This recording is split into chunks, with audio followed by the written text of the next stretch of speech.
At its peak, Sears didn't simply sell products to Americans. It helped define how America shopped. Long before online shopping existed, millions of families could sit at home, open a Sears catalog, choose what they wanted, mail in an order, and wait for it to arrive. The company's rise began in the late 19th century, when Richard Warren Sears started selling watches by mail. He eventually partnered with Alva Roebuck, and in 1893, Sears, Roebuck and Company was formed. The timing was extraordinary. Millions of Americans lived in rural communities, far from large department stores. Local merchants often offered limited selections at high prices. Sears saw an opportunity. Its catalogs brought an enormous marketplace directly into American homes. Customers could compare clearly listed prices and order clothing, furniture, tools, appliances, farm equipment, musical instruments, and thousands of other products. Eventually, Sears would even sell houses. Beginning in 1908, customers could order kit homes containing the materials needed to construct a house. Components were shipped by rail, turning the Sears catalog into something far bigger than ordinary advertising. It was becoming an infrastructure for American consumer life. But America was changing. Automobiles were spreading.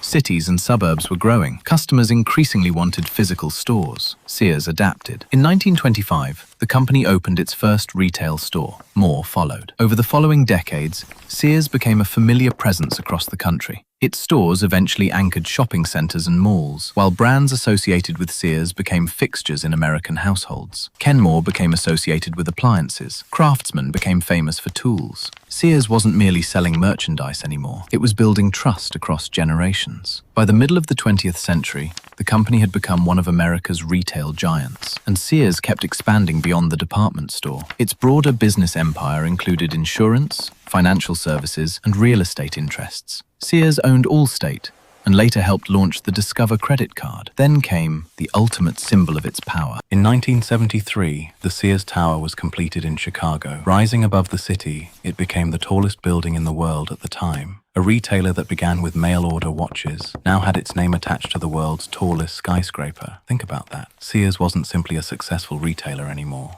It had become an American institution, but inside that incredible success was a dangerous problem. The company had become enormous, and as American retail began changing again, Sears increasingly struggled to respond. Discount retailers such as Walmart expanded aggressively. Specialty stores competed in individual categories Sears had once dominated. Customers had more choices, more stores, more competition for their attention, and slowly, Sears began to look dated. The company that had once represented the future of American shopping was beginning to fall behind it. Then came another revolution, the internet. And this is where the Sears story becomes remarkable. Because Sears had already spent generations doing something surprisingly similar to e-commerce. It maintained enormous product selections. It operated sophisticated distribution systems. It had decades of experience delivering purchases directly to customers. And perhaps most importantly, millions of Americans already trusted its name. In another era, the Sears catalog had effectively allowed people to shop from home. You opened the catalog, found what you wanted, placed your order, and waited for it to arrive. Sears already understood the idea. It already had the infrastructure. It already had the customers. It already had the trust. And yet, when shopping moved online, Sears failed to transform those enormous advantages into leadership in digital retail.